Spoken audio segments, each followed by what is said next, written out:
Du bist schuld. Genau, du bist schuld. Und ich bin dir dankbar dafür. Ja, ganz genau. Mein Spiel war so furchtbar, dass ich euch ja auf das Format Wir müssen reden mitgenommen habe und mit euch diskutiert habe über all das, was bei mir so im Moment schief läuft. Ich habe euch dann das Video gezeigt, wo es dann darum ging, wie mein Kurzspiel auch wirklich in der Realität aussieht und wo es so insgesamt dran hapert. Auch das haben wir wirklich ausführlich diskutiert und ich bin euch unglaublich dankbar, jedem Einzelnen von euch, dass ihr so stark in den einzelnen Videos kommentiert habt. Oh, das ist so genial. Ich mag das, mit euch in den Austausch zu gehen. Vielleicht mache ich irgendwann, wenn ihr Bock drauf habt, das könnt ihr mir gerne auch in die Kommentare schreiben, mal einen Live-Stream hier auf YouTube und dann diskutieren wir mal live. Das wäre ja schon genial. Also ich wäre schon überrascht, wenn da mehr als 5 Leute bei wären. Das wäre schon ziemlich cool. Das ist auf jeden Fall mal eins der Kernthemen heute. Also es geht mal darum, die letzten Turniere ist heute ein Thema, wie es denn da jetzt so sich entwickelt hat in den letzten Tagen. Dann natürlich auch ganz gezielt der Bereich Chips und Pitches, der ja nun wirklich so grausam war. Durch die Trockenheit und die Hitze der letzten Tage und Wochen sind die Golfplätze extrem trocken. Und das ist auch mal so ein Thema, wo ich gerne mit euch mal ein paar Worte drüber verlieren möchte. Hat es denn eigentlich eine Auswirkung, wenn die Golfplätze trockener sind? Hilft das oder schadet das? Na, das ist ja auch so ein Für und Wider. Dann, ich finde es ja so irre total toll und ich freue mich da auch riesig drüber, wie sehr ihr Anteil daran nehmt, weil ich ja nun so, ich sage ja immer, ich bin mit dem Chrome Tour X verheiratet und die einzige Alternative für mich ist der Supersoft. Und warum der gelbe Ball bei mir immer gelb ist, darüber möchte ich mit euch gleich auch mal ein bisschen sprechen, euch das mal ein bisschen erläutern, warum das so ist, wo das herkommt. Dann habe ich die Hölzer aus meinem Bett genommen. Auch dazu möchte ich ein paar Worte verlieren. Warum habe ich denn die Hölzer nun jetzt ausgetauscht und unter anderem ein 60-Grad-Wedge eingepackt? Was ja eigentlich so ein Schläger ist, wo viele Pros sagen, oh, lass den raus, lass den raus. Und dann natürlich der Ausblick, was passiert in den nächsten Tagen. Also, nach dem Intro geht's los. Seid gespannt, schaltet nicht ab, bleibt bis zum Ende dran, denn je länger ihr guckt, umso besser findet das wieder der Algorithmus.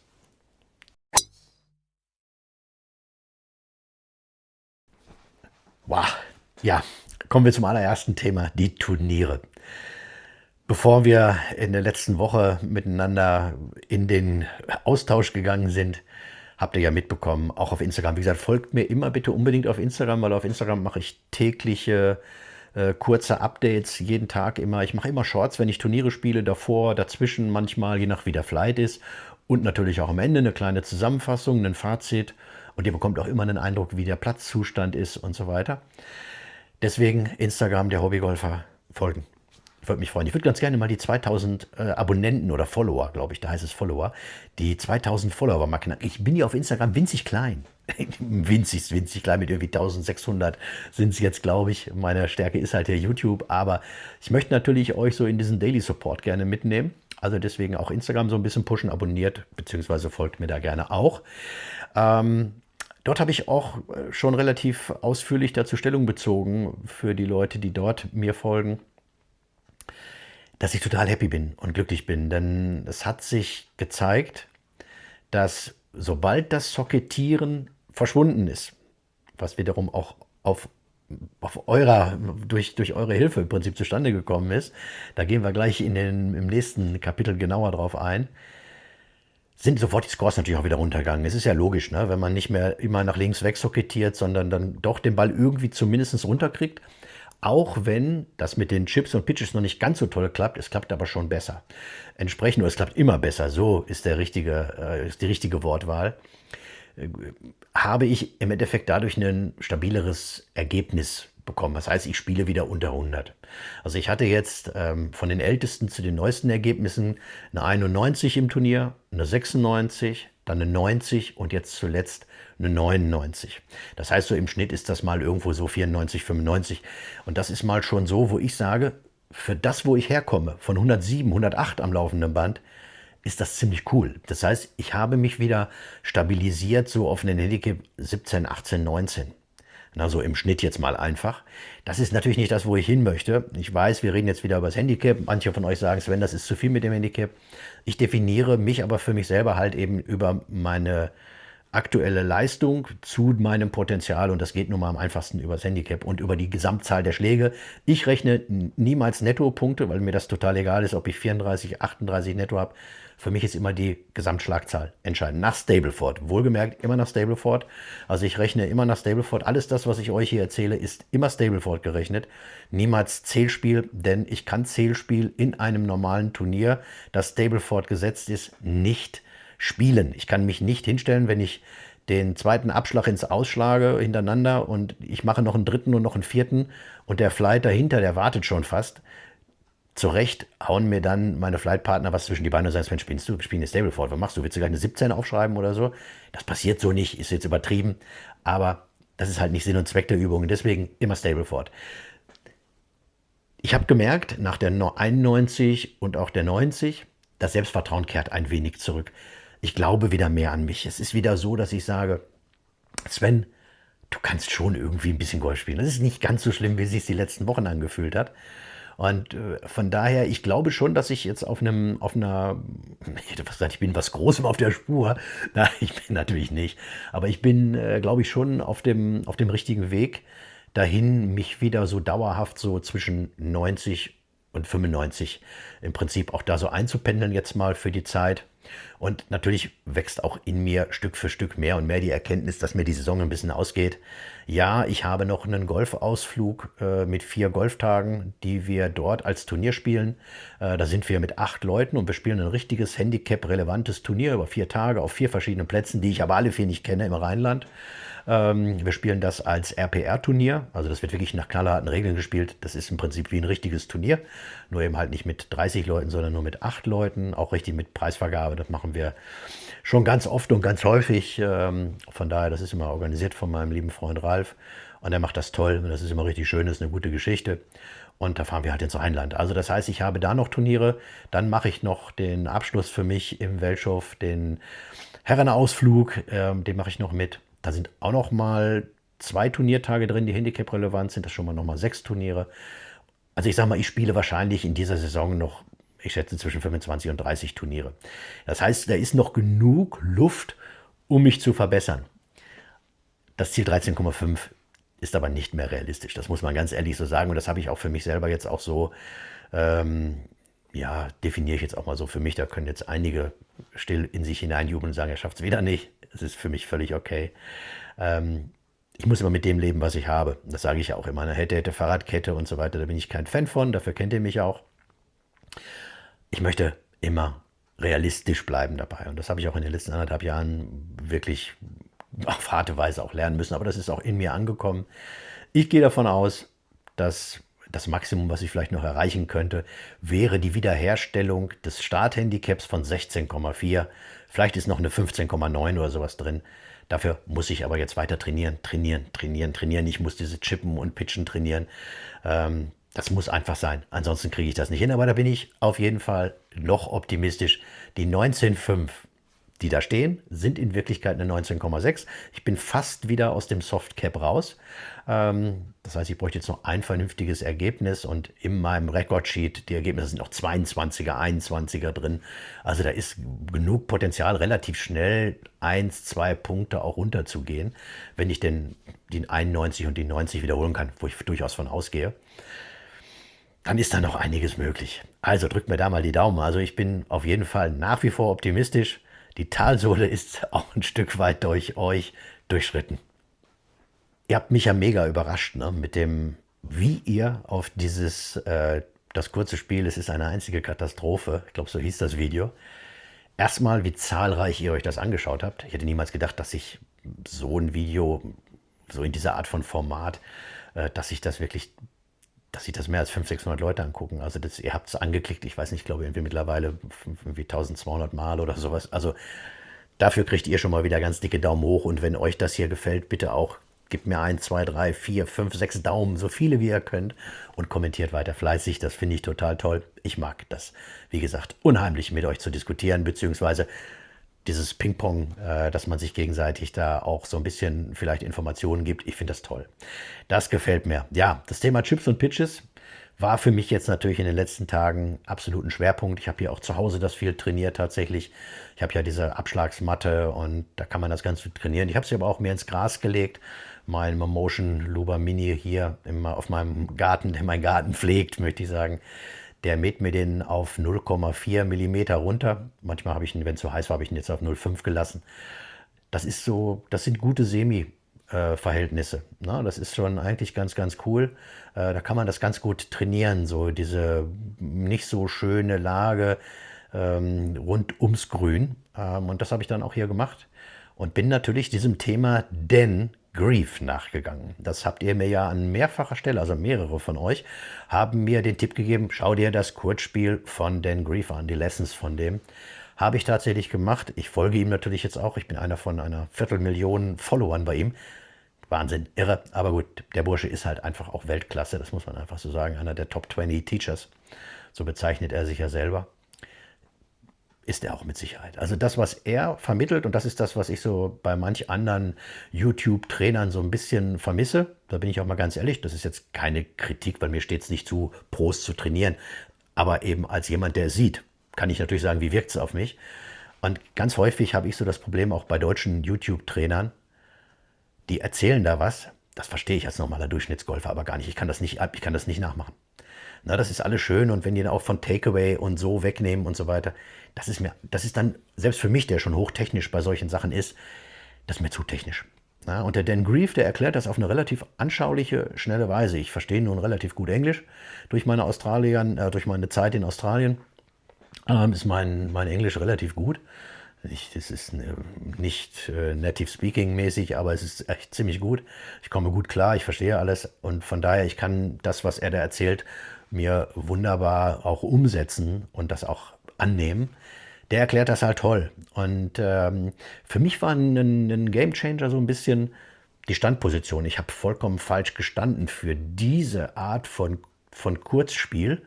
Ich habe immer sehr offen nach vorne. Also für mich als Linkshänder geht es ja in die Richtung. Also ist jetzt ja für euch alles jetzt spiegelverkehrt. Und ich habe immer den Fuß, also da ist das Ziel. Und der für mich vom Hinter der Linke bei mir, der war immer nach vorne. Also ich habe insgesamt so gestanden, also dass ich schon sehr vorgedreht war, weil ich wollte damit die Hüfte halt schon so Richtung Ziel haben. Das hat aber hat nie funktioniert. Und bei ihm, so wie er das macht, ist praktisch der hintere Fuß ist leicht nach hinten und der vordere ist etwas geöffnet und sind auch sehr eng zusammen. Ich habe auch viel zu breit gestanden. Dadurch habe ich natürlich auch eine ganz andere Schulterposition. Na, und auch die Art und Weise, wie die Griffhaltung und so weiter ist. Also da waren so viele tolle Tipps in den Videos. Das hat relativ schnell auf Anhieb sogar angefangen zu funktionieren. Ich war da sehr überrascht und das ist mittlerweile so gut geworden, in meinem, auf mich bezogen gut geworden. Nicht in Bezug auf jemanden, der richtig, richtig geiles Golf spielt und der die dahin mit Spin, pack, pack, pack und bleiben die am Loch liegen. Nein, nein, nein, davon rede ich hier nicht. Also damit das gleich auch für alle verständlich ist. Ich rede wirklich für jemanden, der so zwischen Handicap 15 und 20 spielt. Also jetzt nicht Handicap 3 oder so. Ne? Also die Jungs, die wirklich alles irgendwo an die Flagge dran drücken.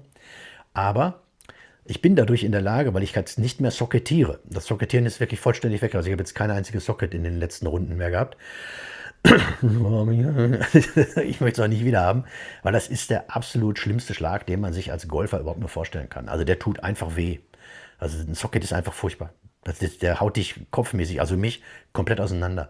So, und das ist weg. Also ich traue mich auch jetzt schon wieder, diese Shots aus 10, 15 Meter vor dem Grün, so aus dem Semi oder so, mit einer leicht geöffneten Schlagfläche zu spielen und die, so sage ich mal, so, nein, nicht von 3 bis 9, aber so, naja, zumindest so ein bisschen weniger. Na, dass die eben halt so diesen 10, 15 Meter im Flug hoch überbrücken, runterkommen und dann relativ schnell liegen bleiben. Ne? Leicht geöffnete Schlagfläche, schön unten durchziehen und gehen schön gerade durch, die Schlagfläche bleibt offen.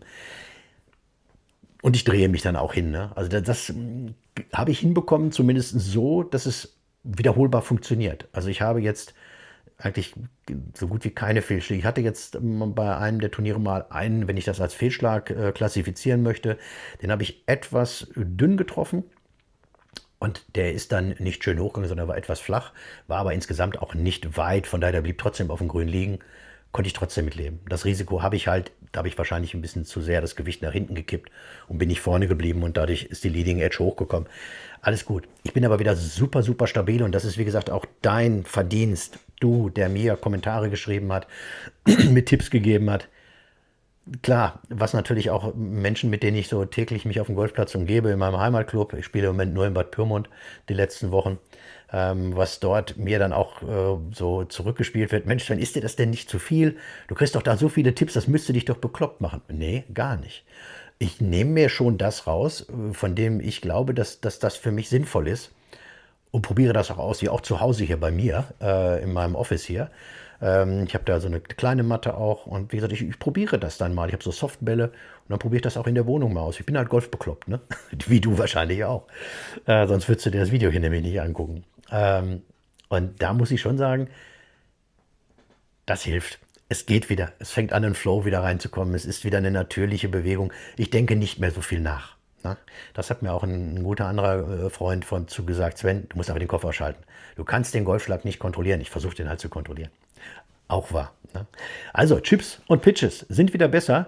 Ich werde, vielleicht schaffe ich es noch diese Woche, wahrscheinlich eher nächste Woche.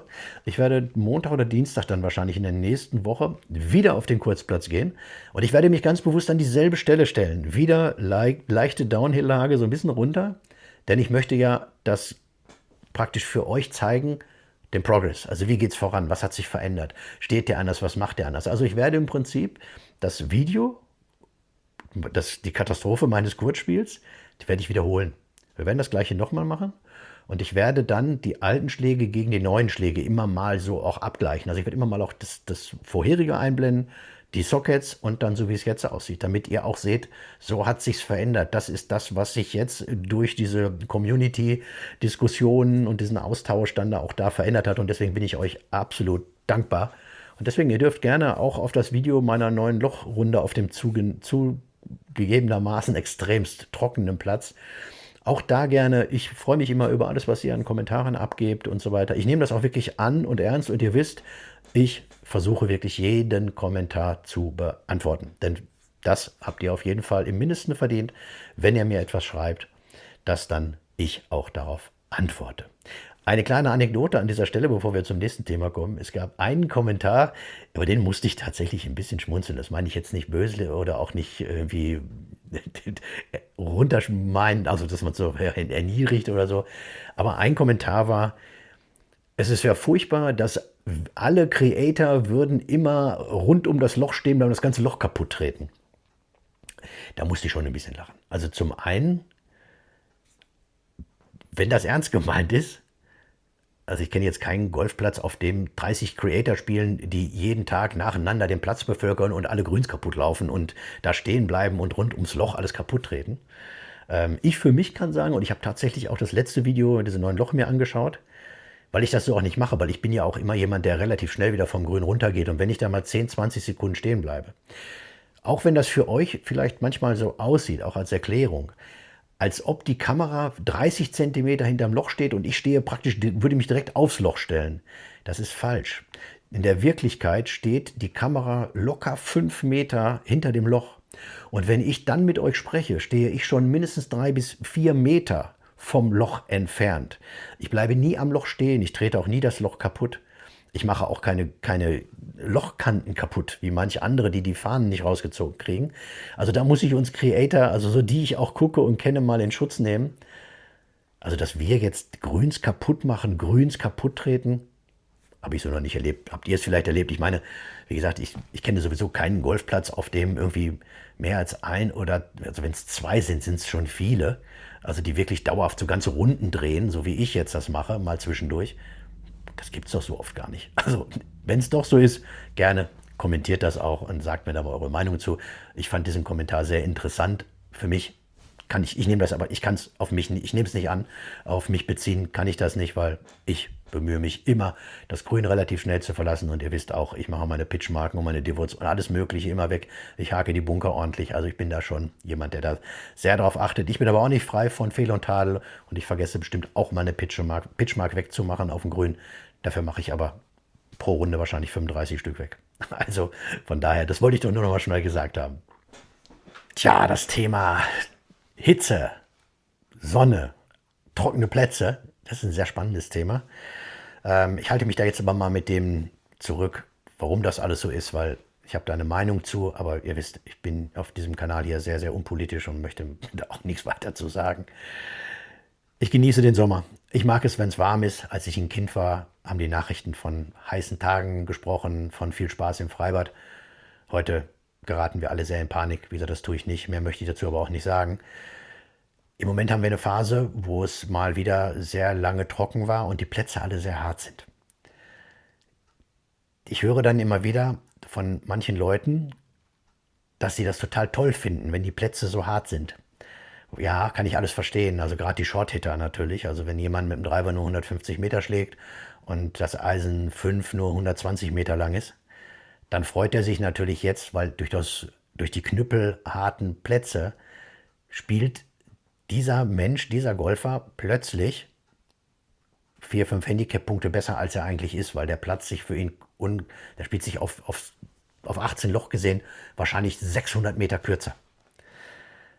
Das gibt diesen Leuten natürlich dann das Gefühl, dass sie sehr, sehr viel besser sind. Aber wenn die Plätze normal grün gesättigt sind und ein normales Rollverhalten geben, dann gehen diese Spieler und Spielerinnen alle wieder hoch. Ne? Das ist auch bei hohen Handicapern so, na, die dann am Anfang, weil sie noch sehr kurz schlagen, dann plötzlich viel Roll haben und dadurch sehr viel schneller zum Grün kommen. Geht es dann bei den Leuten dann auch immer sehr steil nach unten. Und wenn dann die Plätze wieder weniger Roll haben, dann ist sofort Stillstand drin, weil die können ja noch nicht hochgehen. Aber bei den Spielern, die dann so bei Handicap 20 sind, geht es dann, und die dann mal runterkommen auf 17, geht es dann wieder hoch auf 21, 22. Bei mir ist es eher umgekehrt. Diese Phase der trockenen Plätze hilft mir überhaupt gar nicht. Ich habe eine gute Grundlänge. Ich kann sowieso fast jedes Paar 4 unter normalen Bedingungen, es gibt natürlich auch sehr lange Paar 4s, die erreiche ich auch nicht, aber ich kann unter normalen Umständen, wenn ich es denn unbedingt wollte, könnte ich immer mit dem zweiten Schlag, mit einem Eisen, nach dem Abschlag mit dem Driver, könnte ich mit einem Eisen, wenn es ein Eisen 5 ist, ich mache das so nicht, aber könnte ich immer das Grün anspielen. Wenn du so viel Roll hast, wenn du sowieso lang bist und die noch längeren Spieler, denen tut das noch mehr weh ganz häufig. Die Bälle knallen auf den Boden und wenn du Pech hast, knallen die an irgendeine so Kante von so einem Loch und springen irgendwo hin. Unkontrolliert. Und weil die dann so viel Speed haben, sind die plötzlich im Aus, sind im Wasser, sind irgendwo. Das Problem hat der Short-Hitter nicht. Der Short-Hitter hat plötzlich dann zwar auch einen Bounce, aber der liegt immer noch auf dem Platz, weil er nicht so viel Dampf am Ball ist. Sehr logisch. Das heißt, ich persönlich freue mich jetzt darüber, dass es ein bisschen regnet. Zum einen für die Natur, weil die Natur braucht den Regen dringend. Wir haben zu lange jetzt Trockenheit gehabt. Es ist nötig, deswegen ist diese Phase jetzt, wo wir jetzt mal 7, 8, 9, 10 Tage immer wieder Regen haben, super gut. Das ist richtig schön. Und es regnet aber auch meistens so, dass man trotzdem noch am Tag irgendwie Golf spielen kann. Von daher ist das alles cool. Auch jetzt, wo ich das aufnehme, ich gucke hier aus meinem Fenster da vorne und es ist bewölkt. Und es hat auch vorhin mal geregnet, aber jetzt ist es wieder trocken. Also alles gut. Mir ist es lieber, wenn die Plätze grün sind und saftig sind. Und ich verliere dann 20 Meter. Das ist mir nämlich total egal. Ich habe dann aber mehr Kontrolle. Meine Bälle verschwinden nicht alle ständig und rollen nicht raus. Gerade bei uns in Bad Pyrmont gibt es so ein paar Bahnen. Die Bahn 13 ist so ein ganz extremes Beispiel. Die Bahn 13, die hängt fast über den ganzen Verlauf, hängt die so steil weg. Da spiele ich dann schon fast hoch auf der rechten Seite in die Bäume. Oder ich schlage schon auch von Gelb nicht mit dem Driver ab, sondern nur mit dem Eisen 5, um den Ball hoch Richtung Bäume zu spielen. Den zweiten dann irgendwie mit dem Eisen 9 oder mit dem Pitching Wedge in eine Position zu bringen, so auf 80, 90 Meter vorm Grün. Und den dritten dann sicher auf das große Grün zu spielen. Spiele ich die in Richtung Fairway und die schlagen auf dem Fairway auf, dann springen die nach links weg und die sind praktisch immer, unten ist dann alles rot gesteckt. Da ist zwar kein Wasser, aber da sind dann Bäume, ist rot. Der Ball ist praktisch immer weg. Jetzt haben wir dieselbe Bahn und wir haben aber jetzt richtig grüne, saftige Fairways und unten der First Cut ist auch saftig dicht. Dann kann ich auch mit dem Driver abschlagen. Die schlagen auf, die springen nicht so hoch weg, die rollen dann raus und dann liegen die unten am Rand des First Cut. Ich kann dann gut weiterspielen, nur sind ganz bisschen in den First Cut gerollt. Deswegen, jetzt bin ich aber ein Spieler, ich schlage nur 150 Meter mit dem Driver. Dann kann ich den Ball immer irgendwie mit dem längsten Schläger nach vorne schubsen und gewinne Länge. Der bleibt trotzdem. Der rollt sich dann trotzdem halt nur unten dann so ein bisschen weg. Der ist aber noch im Spiel. Da ist es dann für längere Spieler halt schon schwierig, solche Bälle in die richtige Position zu kriegen. Ich habe auch schon so manches Mal an der 13 überlegt, ob ich nicht einfach, wenn ich weiß, da ist niemand, ich baller den mit dem Driver einfach auf die 12 und spiele lang von der 12 dann rüber auf die 13 wieder zurück. Ist natürlich nicht im Sinne des Erfinders, aber das ist ein taktisches Spiel. Ne? Bahn 15 und 16 sind auch beide so. Also aus meiner Sicht gesehen, sind sie so. Na? Da ist dasselbe. Wenn der Platz härter sind die Bahnen für mich leichter zu spielen, als wenn sie, also wenn sie weicher sind, sind sie leichter zu spielen, als wenn sie so hart sind. Das könnt ihr mir gerne auch mal in die Kommentare schreiben. Mögt ihr es gerne, wenn Plätze knallhart verbrannt sind? Ich meine, die sehen dann nicht schön aus, aber ist es für euch ein Vorteil? Oder spielt ihr auch lieber, wenn satte Fairways da sind, natürlich kurz gemäht? Also ich mag es nicht. Kenne ich auch einen Club, nenne ich keinen Namen. Da sind die Fairways immer, keine Ahnung, 2, 3 Zentimeter hoch und der Ball liegt da immer schon so ein Stück drin verschwunden. Das mag ich auch nicht. Du kriegst halt keinen sauberen Ballkontakt. Ich bin da sehr pingelig, was das angeht. Da sind wir in Bad Pyrmont natürlich wirklich, muss ich sagen, verwöhnt. Durch die Rasenmäherroboter, die wir da haben, haben wir immer, auch wenn es jetzt richtig schön saftig grün ist, wir haben immer schöne kurze Fairways. Hat immer einen schönen Ballkontakt. Das kenne ich halt eben aus einem anderen Club auch ein bisschen anders oder aus anderen Clubs. Wenn dann das Fairway schon so hoch ist wie eigentlich ein First Cut oder ein Second Cut, ist das nicht schön. Ne? Also das dann, aber das hilft dann natürlich, wenn, sage ich mal, so schräge Bahnen sind, dass der Ball noch bleibt. Ne? Rundum, ich mag es lieber, wenn die Plätze saftig grün sind, nicht nur weil es schöner aussieht, sondern weil es für mich leichter zu spielen ist. Und deswegen, für mich jetzt, wenn die Zeit kommt, wo es ein bisschen regnet, wo es kälter wird, wo die Plätze wieder saftiger sind, geht mein Handicap runter. Für mich ist es die letzten Jahre immer so gewesen, in der trockenen, heißen Zeit geht mein Handicap hoch und in der Zeit, am Ende geht es dann wieder runter. Keine Ahnung, ich muss wahrscheinlich irgendwie mich noch viel defensiver einstellen in den Sommermonaten, wo ich dann so auf den harten Plätzen spiele. Ne? Naja, ist so. Der liebe Sven und seine Chrome Tour X. Ja, genau. Ja, warum spielt jemand, der irgendwo zwischen 90 und 108, ich fasse das jetzt mal ganz bewusst so weit, spielt, warum spielt der Bälle, die 65 Euro die Kiste kosten? Oder wenn er sie im Angebot irgendwo kriegt, 55 Euro kosten? Oder wenn ihr sie kauft, irgendwie 50, 55 Euro kosten? Also, ich spiele diesen Ball, weil er einfach für mich am Putter, und das Putten ist meiner Meinung nach die wichtigste Disziplin, die ist weit wichtiger als Driven, weil mir dort dieser Ball am meisten Gefühl gibt. Es gibt noch einen anderen Ball, außer jetzt natürlich den normalen Chrome Tour oder den Chrome Soft, die aber in derselben Preisliga liegen. Von daher machen die keinen Sinn. Da ist für mich dann immer der Chrome Tour X der einzige von diesen dreien, der für mich in Frage kommt, weil er mir am meisten hilft im kurzen Spiel. Die Alternative dazu ist, und den kriegt man zwischendurch auch schon mal, wenn man ein bisschen guckt, Planet Golf, glaube ich, hatte ihn jetzt 4 Dutzend oder hat es, glaube ich, aktuell immer noch 4 Dutzend für 99,99 Euro. Das sind 25 Euro für eine Kiste wirklich richtig, richtig geiler Bälle. Der Supersoft verhält sich dem Chrome Tour X sehr ähnlich.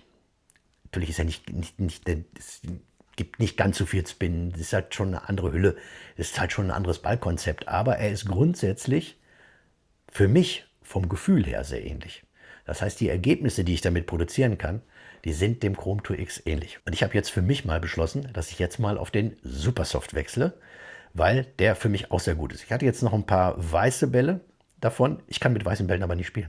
Ich kann einfach mit weißen Golfbällen nicht spielen.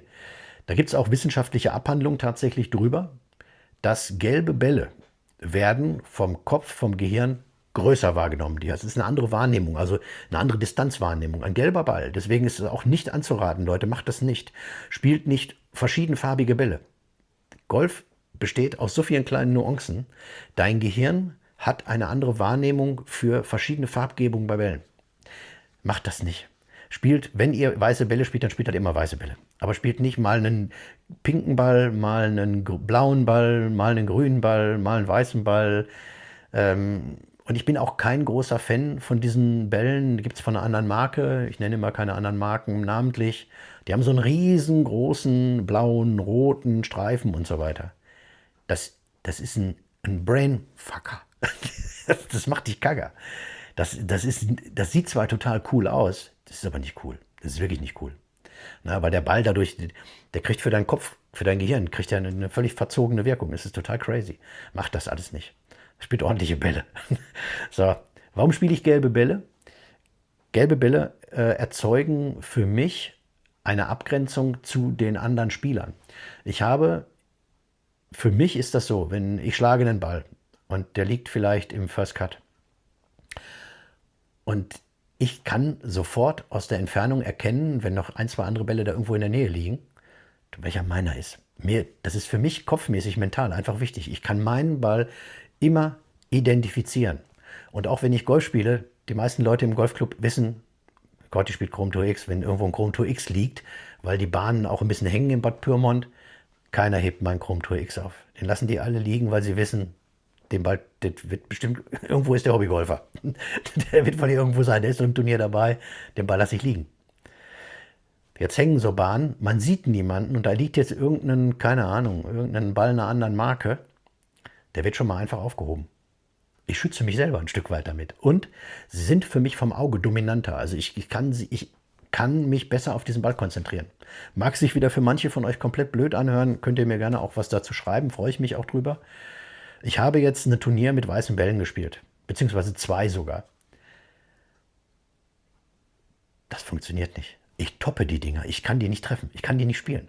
Ich bin so auf diese leuchtende Wirkung von diesem gelben Ball so fokussiert, dass, keine Ahnung, also so ein weißer Ball ist für mich echt, das macht sich blöde anhören, für mich schwer zu spielen. Also ich freue mich schon, sie sind schon unterwegs. 6 Dutzend Supersoftbälle in Gelb sind auf dem Weg. Ich denke, die werden wahrscheinlich morgen, übermorgen ankommen. Und ich bin froh. Ich bin einfach dankbar und froh, wenn ich die Bälle wieder habe und ich nicht mehr mit weißen Bällen spielen muss. Na, weil es für mich eine absolute Katastrophe ist. Ich kann damit nicht spielen. Wie gesagt, der Grund der gelben Bälle ist auch noch jemand anders schuld. Ganz damals, habe ich mir gerne Bubba Watson. Ist halt auch ein Lefty. Bubba Watson, die Älteren unter euch werden ihn noch kennen. Der hat mit pinkfarbenen Bällen, glaube ich, sogar mal gespielt. Dann Ernie Els hat auch mit gelben Bällen gespielt. Ernie Els, The Big Easy, habe ich euch auch schon in manchen Videos erzählt. Ist ja so ein klein bisschen so ein Vorbild für mich, ne? Weil der so locker schwingt, weil das alles so leicht aussieht und der ist trotzdem unheimlich lang. Der hat auch schon früh mit gelben Bällen gespielt. Fand ich immer cool.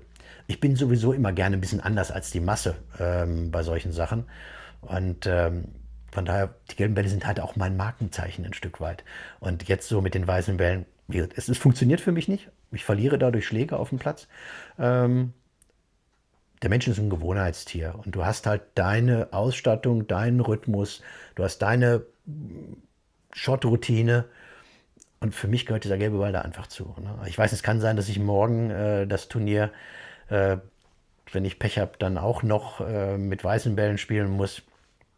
Das ist dann so. Ich hoffe aber, dass ich spätestens am Sonntag beim Turnier, beim nächsten Turnier dann danach, dass ich da wieder mit meinen gelben Supersoftbällen spielen kann. Und ich werde euch auch berichten und ich werde auch mal, glaube ich, ein ausführliches Video drüber machen. Also ich mache jetzt keine Balltest-Videos, da gibt es so viele tolle Videos schon da draußen. Ich muss mich jetzt nicht hinstellen und für Klicks irgendwie jetzt noch einen Balltest irgendwie zu machen oder sowas. Bin ich auch nicht der richtige Ansprechpartner für. Aber ich kann euch immer erzählen, wie etwas auf mich wirkt. Einfach nur subjektiv. Ich mache immer alles, was ich so, wenn ich etwas mache und auch etwas sage, dann ist das immer subjektiv. Das ist immer meine Meinung. Das ist das, wie es auf mich als durchschnittlichen Golfer wirkt. Deswegen dürft ihr auch gerne eine andere Meinung haben und ich freue mich auch, wenn ihr mir die mitteilt. Und ihr dürft auch sagen, Sven, du hast einen an der Waffel. Das ist totaler Quatsch, was du erzählst. Das ist für euch oder für denjenigen, der das dann schreibt, wahrscheinlich auch richtig. Für mich ist aber meine Sicht richtig. Ne? Einfach weil Golf ist ein Sport, mit dem man sich sehr verbinden muss, wo vieles auch mit Selbstbewusstsein zusammenhängt, wo du dich auch mit dir und deinem Spiel verbinden musst und an all deine Materialien, du musst an deine Schläger glauben. Dein Handschuh muss vernünftig sein, das ist auch ein Thema. Übrigens Handschuhe. Leute spielen mit abgewetzten Handschuhen. Ich muss auch wieder neue kaufen. Ich habe keine neuen mehr. Meine sind jetzt auch schon mehrere Runden alt. Die verlieren ihren Grip. Man hält den Schläger nicht mehr vernünftig fest. Das kostet alles Schläge. Nicht der richtige Ball. Kostet alles Schläge. Du hast gammelige Schuhe an, die total ausgelatscht sind. Du hast keinen Halt in den Schuhen. Das kostet dich alles Schläge. Oder es ist kalt und du hast 3 Jacken an. Das kostet alles Schläge. Sind alles Kleinigkeiten. Aber wenn das alles zusammenkommt, dann spielst du halt statt 90, 97. Ist so. Könnt ihr auch mal drüber nachdenken. Also das ist, finde ich jedenfalls so. Das ist bei mir einfach immer so ein Thema. Und das ist deswegen bei mir immer derselbe Balltyp. Wenn ich wie jetzt bei den Runden so mehr oder weniger gefundene Murmeln spielen muss, boah, das ist die Hölle. Mal ist der Putt 3 Meter zu lang, mal ist er 1,5 Meter zu kurz. Na, das Problem hatte ich jetzt beim letzten Turnier auch. Waren die ständig zu kurz. Weil ich mich nicht traue, die so zu spielen, wie ich es eigentlich mache. Ist eine absolute Vollkatastrophe. Also, so ist das. Geht's zum nächsten Thema. Ja, im Zuge dieser ganzen Problematik mit meinem Schwung habe ich mich ja entschlossen, mein Becken ein bisschen anzupassen. Und das habt ihr auch mitbekommen, vermute ich jedenfalls, oder einige von euch werden es mitbekommen haben. Ich habe sowohl das Holz 5 als auch das Holz 7 rausgenommen. Das Holz 3 habe ich schon vor Wochen rausgenommen. Das Holz 3 ist ein so schwer zu treffender Schläger vom Fairway.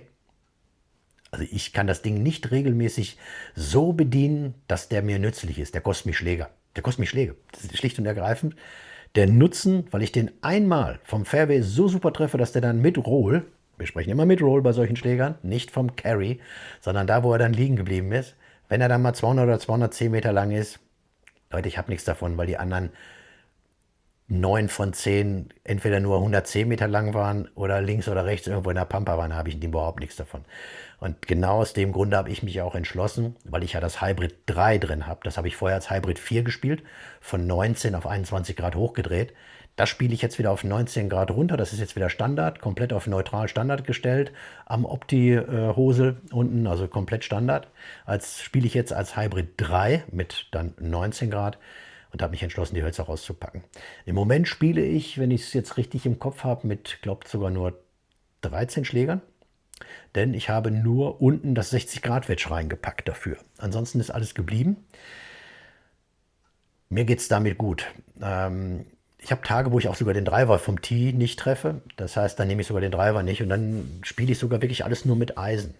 Ich bin ja lang genug mit den Eisen. Also ich habe eine gute Grundlänge, wenn so ein Eisen 6, der bleibt, ein Eisen 5, Entschuldigung, das bleibt bei mir irgendwo, je nach Platzverhältnissen, bleibt das zwischen 160 und 180 Meter liegen.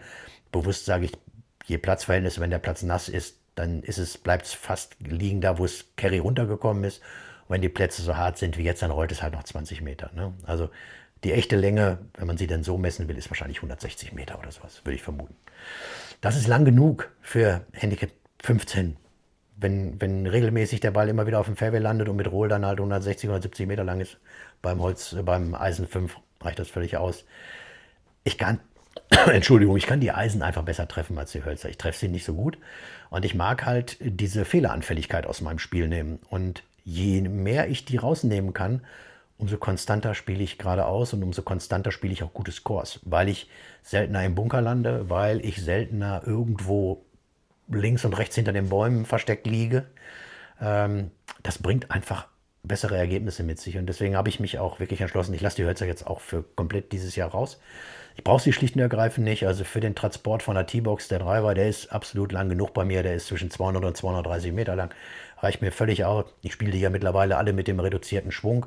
Das wird auch immer besser. Es ist eine Riesenhilfe. Da ist auch wieder Danke an dich für die Kommentare, die ihr mir da gegeben habt. Wenn du überschwingst, schwing weniger. Das stimmt. 100%. Das habe ich reduziert und das hat auch dazu beigetragen, dass die Scores runtergegangen sind. Also von daher, ich bin mit dem Back so zufrieden. Das 60 Grad Wedge funktioniert sensationell gut. Für den kurzen Chip 5, 6, 7 Meter vor dem Grün oder 10 Meter vor dem Grün, wenn ich noch über den Bunker muss. Das hat jetzt wirklich bei den letzten Runden absolut spitze geklappt. Die Schlagfläche leicht aufgemacht, den Schläger nur leicht da durchgleiten lassen. Die steigen, die haben Spin, ein bisschen Spin. Ich kann nicht, wer weiß, wie Spin generieren, da fehlt mir die Qualität. Aber ich kriege sie kontrolliert in die Luft, die kommen auf und rollen vielleicht noch 30, 40 Zentimeter. Die bleiben da, wo sie runtergekommen sind, liegen. Weltspitze. Keine Sockets, sondern eine schöne Flugkurve und der Ball bleibt liegen. Wenn die Fahne kurz gesteckt ist, ist das 60 Grad Wedge total toll. Ansonsten nehme ich trotzdem meinen 56 Grad Wedge. Mir wurde noch ein Kommentar geschrieben, dafür bin ich sehr, sehr dankbar. Sven, du sprichst oft vom Approach Wedge. Die meisten Leute wissen nicht, was das ist. Für die ist das ein Gap Wedge. Ja, das ist korrekt. Callaway nennt das Gap Wedge Approach Wedge. Also bei denen ist es immer ein A-Wedge. Also Pitching Wedge, Approach Wedge, Sand Wedge, so heißen die halt bei Callaway. Das heißt, wenn ich von einem Approach Wedge rede, dann rede ich immer von im Prinzip dem, was ihr wahrscheinlich als Gap Wedge kennt. Ne? Also der Schläger hinter dem Pitching Wedge, der danach kommt, also der nächst stärker geloftete Schläger nach dem Pitching Wedge ist bei mir das Approach Wedge, das wäre bei euch im Regelfall das Gap Wedge.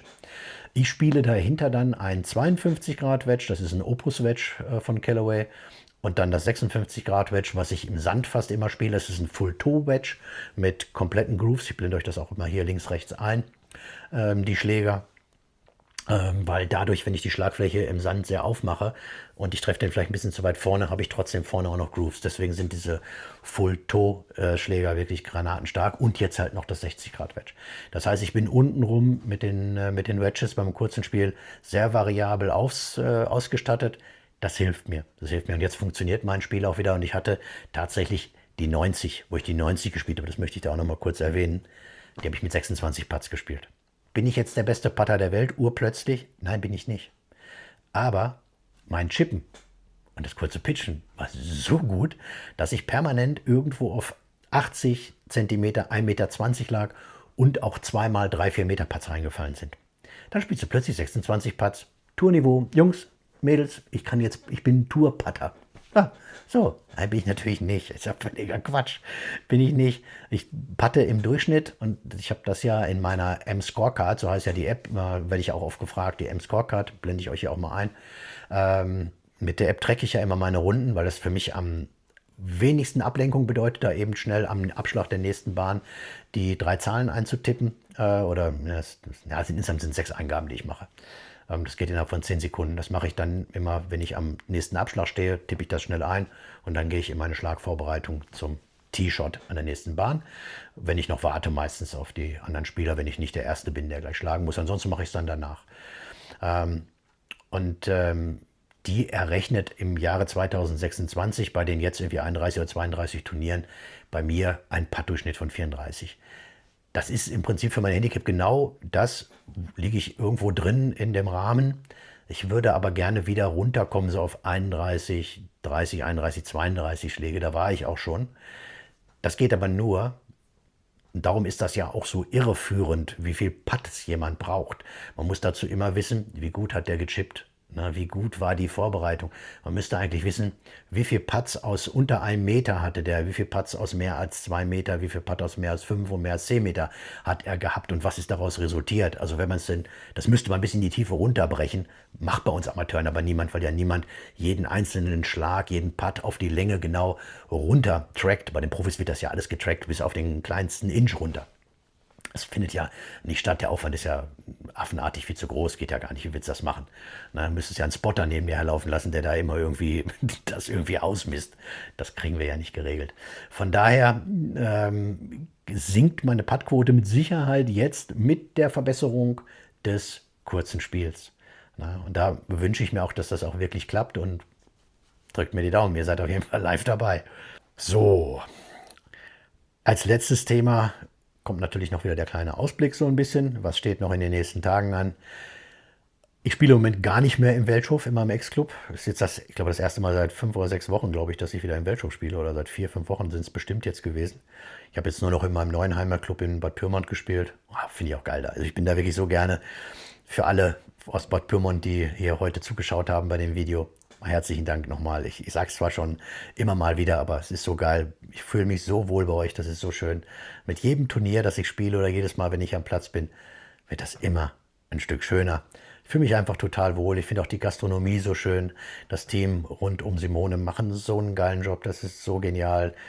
Ich mag die Pizza, ist lecker da. Das selbstgemachte Kuchen ist übrigens ein Geheimtipp. Wenn ihr mal nach Bad Pyrmont fahrt, esst mal selbstgemacht, handgemachten Kuchen von der lieben Simone. Der ist richtig fantastisch. Esse ich fast immer. Ist nicht gut für meine Figur allerdings. Sei es drum. Was steht an? Ja, für mich steht am Freitag der 18-Loch-Herrentag im Welthof an. Ich hoffe, es wird nicht zu regnerisch. Wir haben jetzt ein bisschen so eine Regenphase, die wir aber natürlich dringend brauchen. Die Plätze brauchen dringendst brauchen die Plätze Regen. Und am Sonntag steht vom Monatsbecher in Bad Pyrmont 18 Loch das Gesamtabschlussturnier an. Ich habe da nicht so häufig mitgespielt, von daher bin ich da in der Gesamtwertung, spiele ich 0 Rolle, würde ich wahrscheinlich aber auch so nicht. Aber natürlich möchte ich das Turnier mitspielen, denn es ist Handicap-relevant. Das heißt, ich spiele jetzt in den nächsten Tagen noch wieder 2 Handicap-relevante Turniere. Und das Ziel wäre, in einem von beiden mindestens ein Ergebnis von unter 20 zu spielen.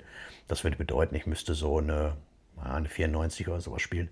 Das kann ich auf beiden Plätzen auf jeden Fall spielen von Gelb. Das wäre jetzt in jedem Fall mal so das Ziel. Und von daher, ich bleibe dran. Wie gesagt, ich werde wahrscheinlich noch 25 bis 30 Turniere spielen bis zum Ende der Saison, bis irgendwie September, Oktober. Bei mir ist das, vielleicht sind es auch nur 18 oder 20, aber es ist schon noch einiges, was ich da auf dem Zettel habe. Das Thema Clubmeisterschaften steht dann ja nun auch an. Dann hinten raus, im Bad Pyrmont spiele ich da ja den mit. Das ist, glaube ich, es ist der 29., 30. August, glaube ich, ne? Oder 28., 29., eins von beiden. Ich habe da natürlich keinerlei Ambitionen, irgendwas zu gewinnen, aber für mich sind es halt 2 Tage, an denen ich handicap-relevant 18 Loch Golf spielen kann. Und so sehe ich das auch. Also für mich, für die Clubs und für viele Spieler ist das ja so ein ganz besonderes Turnier. Für mich ist es eigentlich, wenn ich ehrlich bin, ein ganz normales Turnier. Also für mich hat es, weil ich halt auch nichts gewinnen kann, es ist für mich ein Turnier wie alle anderen Turniere auch. Ich bereite mich da ganz normal darauf vor, habe aber nicht mehr Druck. Aber klar, wenn ich jetzt einer der besten Spieler im Club wäre, dann wäre es das besondere Turnier, weil ich kann Clubmeister werden. In diesem Leben kann ich das nicht mehr. Nein, nein, nein. Also ihr Lieben, herzlichen Dank, dass ihr zugeschaut habt und euch meine ganzen Ausführungen hier angeschaut habt. Ich freue mich immer, wenn ihr mal Videos auch einfach so durchlaufen lasst. Das hilft mir, weil Watchtime ist unheimlich wichtig. YouTube ändert jetzt die Regeln und verlangt, ich glaube, ab Februar nächsten Jahres irgendwie 8000 Stunden Watchtime über das Jahr. Ich meine, das ist jetzt kein Problem, das erreiche ich locker, aber trotzdem, ich freue mich über durchlaufende Videos, weil das den Algorithmus stärkt. Also wenn ihr einfach auch mal so ein Video durchlaufen lasst von mir, freue ich mich sehr. Oder auch mal ein altes Video nochmal anschaut, freue ich mich auch sehr, das einfach vielleicht mal im Hintergrund laufen lasst. Das ist total schön. Ansonsten bleibt mir gesund, spielt viel Golf, seid immer nett zueinander und tut mir einen Gefallen, bleibt dabei, kommentiert, abonniert und auch die Glocke. Man kann immer so eine Glocke hier bei YouTube aktivieren. Dann kriegt ihr immer sofort eine Benachrichtigung, wenn ich ein neues Video hochgeladen habe. Und das tue ich ja im Moment 1- bis 2-mal die Woche. Und natürlich Kanalmitglieder, wie immer, gucken schon einen Tag früher und alle anderen dann einen Tag später. Und ich freue mich über jeden von euch, der mich unterstützt, indem er Kanalmitglied wird. Könnt ihr euch überlegen, ist euch freigestellt. Also, vielen Dank und bis zum nächsten Mal.